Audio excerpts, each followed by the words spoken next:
Hey guys, it's Mrs. Dukoski here in our Z space again. I got some posters for behind me today, working on it to try to, make our spaces look like studios.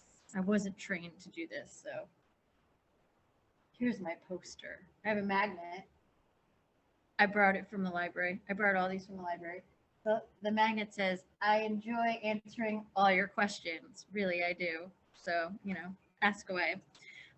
With that said, we're here today for our chapter 20 Catcher in the Rye video. We are like very close to finished with this novel. There's a few major chapters left to read, and then that's it. Then we'll be done with Catcher in the Rye.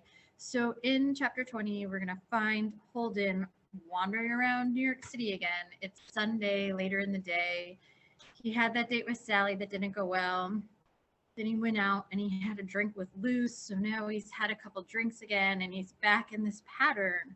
Keep talking about how Holden is in crisis and he can't seem to pick himself out of it. He needs help. So he's not going to be able to do it alone. He's really going to need to keep reaching out to people until he finally finds somebody who's going to be able to help him. And he will do that. We know that he does end up getting help. He's going to reach out to his family. So we'll meet his little sister soon. With that said, in this chapter, he's by himself again. He's in New York City. It's winter. It's cold. He's wandering around. He'll find himself in the park one more time. We'll talk about that after we read the chapter. And we'll talk about what he's doing in the park as he sits there contemplating stream of consciousness, right? So all of his thoughts we get to hear as the reader, the first person narration. That's the beauty of this style of writing. We really get to know the character well. We're in their head. And also we'll examine the setting of Central Park again. He keeps going back to this place. It's a place that he's familiar with. It's a place of comfort too. Like when you're having a hard time, it's nice to at least be able to go back somewhere familiar, even if it means that he's not there with his friends or family who he's been with in the past, or if it's not the nicest of days, it's still a place that's familiar to him where he can go and sit and sort of have an expectation of what he may or may not see there. So we will find out what Holden's up to in this chapter. Before we do that, just a quick screen share. I hope you're doing well out there. And if you're not, if you're relating more like Holden, please look at some of the resources that we've shared about how to talk to people, how to reach out, how to get some help. Maybe it's just a matter of you doing some of the work yourself and learning those healthy coping mechanisms so that you're not experiencing, negative habits or habits that aren't going to not help you, but actually make matters worse. Like Holden. Holden keeps resorting to these unhealthy habits and they're not helping him. So if that's the case, then maybe we need to start thinking about what can be some healthy routines. I'm really a big fan of healthy routines, a nice healthy morning routine. The afternoon gets a little bit busy depending on the day, but I always like to take a nice afternoon walk at some point in time, even if it's cold out. I'll bundle up. And then I have a nice healthy evening routine before bed. So really like having those healthy routines throughout my day, and I change them up a little bit, but I commit to them. They do help me. So if you need any ideas, let me know. I'll be happy to share what works for me, but everybody's different. I know that too. So it might work for me, might not work for you. So you have to find out what healthy routines work for you. I know I mentioned I really like yoga, meditation, I journal, I love to write. Other people love music, or maybe you love cooking, or maybe you're an artist and you like to do different artwork. And then the one that I want to share with you today for our Be Now is dance. So I've been trying to get creative with different ways to get you focused. So for our Be Now in our notes, and here are our notes. Oops, that's text. Here are our notes for chapter 20. They're on Schoology. I figured let's try to dance. And I did try this. I just tried this on my lunch break. It took me 6 minutes. And I am not a good dancer. At least I don't think I'm a good dancer. But it does make me smile. So I closed my office door and I tried these 3 simple dance moves for beginners. It's a hip hop series. And this guy was very good in explaining how to do these 3 simple steps. And even if you're like me and this is not the easiest thing for you, I think that you will smile and get through this video. So feel free to close your door or keep it open. Invite people to do this with you in your home and then try again a little break to get you focused and to maybe make you smile. It did make me smile. I hope you're a really good dancer and you can just like jam out and do like these moves and look really good. But if not, then maybe it'll look a little more like mine, but it'll still be fun. I think the idea is that you're just having fun and like getting out of your head and moving around. So I think it's what, 6 minutes or so. He leads you through these 3 beginner hip hop dance moves, and I think it's a lot of fun. So that's your Be Now for today. Try it. Don't be like, I'm too good for this, or I don't dance. You know, especially if you don't dance, this is probably something that you might want to try. Just get up and try something different. Okay, so that's your Be Now. The other thing is if you need a quick refresher about chapter 19, we have the Course Hero review videos. So those are here. Here's the link in the notes. It's also in the YouTube description. And they do a nice job just giving you a summary, a very brief, short 2-minute, or less than 2-minute summary of what happened in the past chapter. So feel free to catch up with that. And then we're going to get into chapter 20 of Catcher in the Rye. So again, our focus is going to be on setting and this stream of consciousness, this first person style narration. We're really inside Holden's head still, kind of like getting through his time here, walking through New York City and being by himself and really contemplating what's going on in his own life. Okay, so with that, find your text. I'm in the PDF. The PDF for chapter 20 starts on page, get it? There it is. Page 80. So you can just pop it in, pop the number in there, or you can find it in your packet. And we will begin. So here's chapter 20. I kept sitting there getting drunk and waiting for old Tina and Janine to come out and do their stuff, but they weren't there. He's still at that place where he met Luce. A flitty-looking guy with wavy hair came out and played the piano. And then this new babe, Valencia, came out and sang. She wasn't any good, but she was better than old Tina and Janine, and at least she sang good songs. The piano was right next to the bar where I was sitting and all, and old Valencia was standing practically right next to me. I sort of gave her the old eye, but she pretended she didn't even see me. I probably wouldn't have done it, but I was getting drunk as hell. When she was finished, she beat it out of the room so fast I didn't even get a chance to invite her to join me for a drink. So I called the head waiter over. I told him to ask old Valencia if she'd care to join me for a drink. He said he would, but he probably didn't give her the message. People never give your message to anybody. So again, he's like settling into some bad choice patterns and some negative behaviors. Boy, I sat at that goddamn bar till around 1 o'clock in the afternoon or so, getting drunk as a bastard. I could hardly see straight. The one thing I did, though, I was careful as hell not to get boisterous or anything. I didn't want anybody to notice me or anything, or ask how old I was. But boy, I could hardly see straight. When I was really drunk, I started that stupid business with the bullet in my guts again. I was the only guy at the bar with a bullet in their guts. I kept putting my hand under my jacket, on my stomach and all, to keep the blood from dripping all over the place. I didn't want anybody to know I was even wounded. I was concealing the fact that I was a wounded son of a bitch. Finally, what I felt like giving old Jean a buzz and see if she was home yet. So I paid my check and all. Then I left the bar and went out where the telephones were. I kept trying my hand under my jacket to keep the blood from dripping. Boy, was I drunk. So again, he has this fantasy, and he's going out to a payphone. If that's not something that registers for you, he has to go make a phone call on a payphone. But when I got inside the phone booth, I wasn't much in the mood anymore to give old Jane a buzz. I was too drunk, I guess. So what I did, I gave old Sally Hayes a buzz. I had to dial about 20 numbers before I got the right one. Boy, was I blind. Hello? I said when somebody answered the goddamn phone. I sort of yelled it. I was so drunk. Who is this? This very cold lady's voice said. This is me, Holden Caulfield. Let me speak to Sally, please. Sally's asleep. This is Sally's grandmother. Why are you calling at this hour? Holden, do you know what time it is? Sorry, it's 1 in the evening. Yeah, want to talk, Sally? Want to talk to Sally. Very important. Put her on. Sally's asleep, young man. Call her tomorrow. Good night. Wake her up, eh? Attaboy. Then there was a different tone. Holden, this is me. It was old Sally. What's the big idea? Sally, that you? Yes, stop screaming. Are you drunk? Yeah, listen. Hey, I'll come over Christmas Eve. Okay, trim a god darn tree for you? Okay. Hey, Sally. Yes, you're drunk. Go to bed now. Where are you? Who's with you? Sally, I'll come over and trim a tree for you. Okay. Hey, yes, go to bed now. Where are you? Who's with you? Nobody. Me, myself, and I. Boy, was I drunk. I was even still holding on to my guts. They got me. Rocky's mob got me. You know that. Sally, you know that. I can't hear you. Go to bed now. I have to go. Call me tomorrow. Hey, Sally, you want me to trim a tree for you? You want me to, huh? Yes. Good night. Go home and go to bed. She hung up on me. Good night, Sally, baby. Sally, sweetheart, darling. I said, can you imagine how drunk I was? I hung up too. Then I figured she probably just came home from a date. I pictured her out with the Lunts and all somewhere, and that Andover jerk, all of them swimming around in a goddamn pot of tea and saying sophisticated stuff to each other and being charming and phony.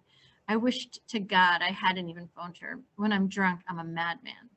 I stayed in the damn phone booth for quite a while. I had kept holding on to the phone, sort of, so I wouldn't pass out. I wasn't feeling too marvelous, to tell you the truth. Finally, though, I came out and went into the men's room, staggering around like a moron, and filled one of the wash bowls with cold water. Then I dunked my head in it, right up to the ears. I didn't even bother to dry it or anything. I just let the son of a bitch drip. Then I walked over to this radiator by the window and sat down on it. It was nice and warm. It felt good because I was shivering like a bastard. It's a funny thing. I always shiver like hell when I'm drunk. I didn't have anything to do, so I kept sitting on the radiator and counting these little white squares on the floor. I was getting soaked. About a gallon of water was dripping down my neck, getting all over my collar and tie and all, but I didn't give a damn. I was too drunk to give a damn. Then pretty soon, the guy that played the piano for old Valencia, this very wavy-haired, flitty-looking guy, came in to comb his goddamn locks. We sort of struck up a conversation while he was combing it, except that he wasn't too friendly. Too goddamn friendly. Hey, you gonna see that Valencia babe when you go back in the bar? I asked him. It's highly probable, he said, witty bastard. All I ever meet is witty bastards. Listen, give her my compliments. Ask her if that goddamn waiter gave her my message, will you? Why don't you go home, Mac? How old are you anyway? 86. Listen, give her my compliments, okay? Why don't you go home, Mac? Not me, boy. You can play that goddamn piano. I told him. I was just flattering him. He played the piano stinking, if you want to know the truth. You ought to go on the radio, I said. Handsome chap like you. All those goddamn locks. You need a manager? Go home, Mac. Look, a good guy. Go home and hit the sack. No home to go to. No kidding. You need a manager? He didn't answer me. He just went out. He was all through combing his hair and patting it all, and so he left. Like Stradlater, all these handsome guys are the same. When they're done combing their goddamn hair, they beat it on you. When I finally got down off the radiator and went out to the hat check room, I was crying and all. I don't know why, but I was. I guess it was because I was feeling so damn depressed and lonesome. Then, when I went out to the check room, I couldn't find my goddamn check. The hat check girl was very nice about it, though. She gave me my coat anyway, and my little Shirley Beans record. I still had it with me and all. I gave her $1 for being so nice, but she wouldn't take it. She kept telling me to go home and go to bed. I sort of tried to make a date with her for when she got through working, but she wouldn't do it. She said she was old enough to be my mother and all. I showed her my goddamn gray hair, and I told her I was 42. I was only horsing around, naturally. She was nice, though. I showed her my goddamn red hunting hat, and she liked it. She made me put it on before I went out because my hair was still pretty wet. She was all right. I didn't feel too drunk anymore when I went outside, but it was getting very cold out again, and my teeth started chattering like hell. I couldn't make them stop. I walked over to Madison Avenue and started to wait around for a bus because I didn't have hardly any money left. I had to start economizing on cabs and all. But I didn't feel like getting on a damn bus. And besides, I didn't even know where I was supposed to go. So what I did, I started walking over to the park. I figured I'd go by that little lake, see what the hell the ducks were doing, see if they were around or not. I still didn't know if they were around or not. It wasn't far over to the park, and I didn't have any place else special to go. I didn't even know where I was going to sleep yet, so I went. I wasn't tight or anything. I just felt blue as hell. Then something terrible happened just as I got to the park. I dropped old Phoebe's record. It broke into about 50 pieces. It was in a big envelope and all, but it broke. Anyway, I damn near cried. It made me feel so terrible. But all I did was I took the pieces out of the envelope and I put them in my coat pocket. They weren't any good for anything, but I didn't feel like just throwing them away. Then I went in the park.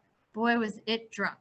I've lived in New York all my life, and I know Central Park like the back of my hand because I used to roller skate there all the time and ride my bike when I was a kid. But I had the most terrific trouble finding the lagoon that night. I knew right where it was. It was right near Central Park South and all, but I couldn't find it. I must have been drunker than I thought. I kept walking and walking. It kept getting darker and darker and spookier and spookier. I didn't see one person the whole time I was in the park. I'm just as glad. I probably would have jumped about a mile if I had. Then finally, I found it. What it was partly frozen and partly not frozen. But I didn't see any ducks around. I walked all around the whole damn lake. I damn near fell in once, in fact, but I didn't see a single duck. I thought maybe if there were any around, that they might be asleep or something near the edge of the water, near the grass and all. That's how I nearly fell in, but I couldn't find any. Finally, I sat on this bench where it was so goddamn dark. Boy, I was still shivering like a bastard, and the back of my hair, even though I had on my hunting hat on, was sort of full of little ice hunks. That worried me. I thought probably I'd get pneumonia and die. I started picturing millions of jerks coming to my funeral and all. My grandfather from Detroit that keeps calling out the numbers of the streets when you ride on a goddamn bus with him. And my aunts, I have about 50 aunts. All my lousy cousins, what a mob there'd be. They all came when Allie died. The whole stupid goddamn family, bunch of them. I had this one stupid aunt with halitosis that kept saying how peaceful he looked lying there. Excuse me. DV told me. I wasn't there. I was still in the hospital. I had to go to the hospital and all after I hurt my hands. Anyway, I kept worrying that I was getting pneumonia with all those hunks of ice in my hair and that I was going to die. I felt sorry as hell for my mother and father, especially my mother, because she still isn't over my brother Allie yet. I kept picturing her not knowing what to do with all my suits and athletic equipment and all. The only good thing I knew, she wouldn't let old Phoebe come to my goddamn funeral because she was only a little kid. That was the only good part. Then I thought about the whole bunch of them sticking me in a goddamn cemetery and all with my name on this tombstone, surrounded by dead guys. Boy, when you're dead, they really fix you up. I hope to hell when I die, somebody has sense enough to just dump me in the river or something. Anything except sticking me in a goddamn cemetery. People coming and putting a bunch of flowers on your stomach on Sunday and all that crap. Who wants flowers when you're dead? Nobody. When the weather's nice, my parents go out quite frequently and stick a bunch of flowers on old Allie's grave. I went with them a couple of times, but I cut it out. In the first place, I certainly don't enjoy seeing him in that crazy cemetery, surrounded by dead guys and tombstones and all. It wasn't too bad when the sun was out, but twice we were there when it started to rain. It was awful. It rained on his lousy tombstone, and it rained on the grass on his stomach. It rained all over the place. All the visitors that were visiting the cemetery started running like hell over to their cars. That's what nearly drove me crazy. All the visitors could get in their cars and turn on their radios and all, and then go someplace nice for dinner, except Allie. Everybody except Allie. I couldn't stand it. I know it's only his body and all that's in the cemetery, and his soul's in heaven and all that crap, but I couldn't stand it anyway. I just wish he wasn't there. You don't know him, or you didn't know him. If you'd known him, you'd know what I mean. It's not too bad when the sun's out, but the sun only comes out when it feels like coming out. After a while, just to get my mind off getting pneumonia and all, I took out my dough and tried to count it in the lousy light from the street lamp. All I had was 3 singles and 5 quarters and a nickel left. Boy, I spent a fortune. Since I left Pensy. Then what I did, I went down near the lagoon and I sort of skipped the quarters and the nickel across it where it was frozen. I don't know why I did it, but I did it. I guess I thought I'd take my mind off getting pneumonia and dying. It didn't, though. I started thinking how old Phoebe would feel if I got pneumonia and died. It was a childish way to think, but I couldn't stop myself. She'd feel pretty bad if something like that happened. She likes me a lot. I mean, she's quite fond of me. She really is. Anyway, I couldn't get that off my mind. So finally, what I figured I'd do, I figured I'd better sneak home and see her in case I died and all. I had my door key with me and all, and I figured what I'd do, I'd sneak in the apartment very quiet and all, and just sort of chew the fat with her for a while. The only thing that worried me was our front door. It creaks like a bastard. It's a pretty old apartment house, and the superintendent's a lazy bastard, and everything creaks and squeaks. I was afraid my parents might hear me sneaking in, but I decided I'd try it anyhow. So I got the hell out of the park and went home. I walked all the way. It wasn't too far, and I wasn't tired or even drunk anymore. It was just very cold and nobody around anywhere. All right. Ooh, so that's a heavy, heavy chapter. Holden in the park by himself. It's night. He's cold. He had wet his hair at the bathroom. And now he's like, I'm going to get pneumonia. I'm sitting out here in the cold. He's depressed. He's lonely. He starts throwing his money away. That's a sign. That's not a good sign when people just start giving things away like the last of their money. So he needs to get help. And I'm glad that he's going home, or, it recognizes that he needs to get out of that space. He needs some really big help. And so he's going to find some big help.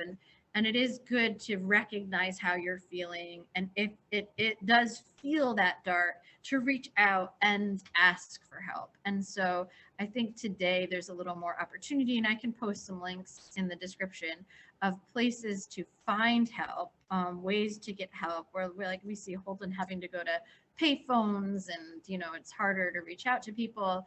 But today we do have a little bit, it's easier to be in contact with help if you need it.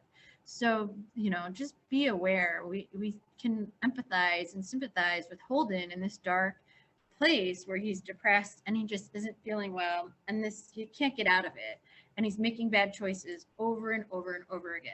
So this should be like a red flag to you, or if you see someone like behaving in a way that Holden's behaving, be a good friend and ask them if they need some help, because this is a person who definitely is in a space where they need some help. They're unable to help themselves be healthy in this moment in time.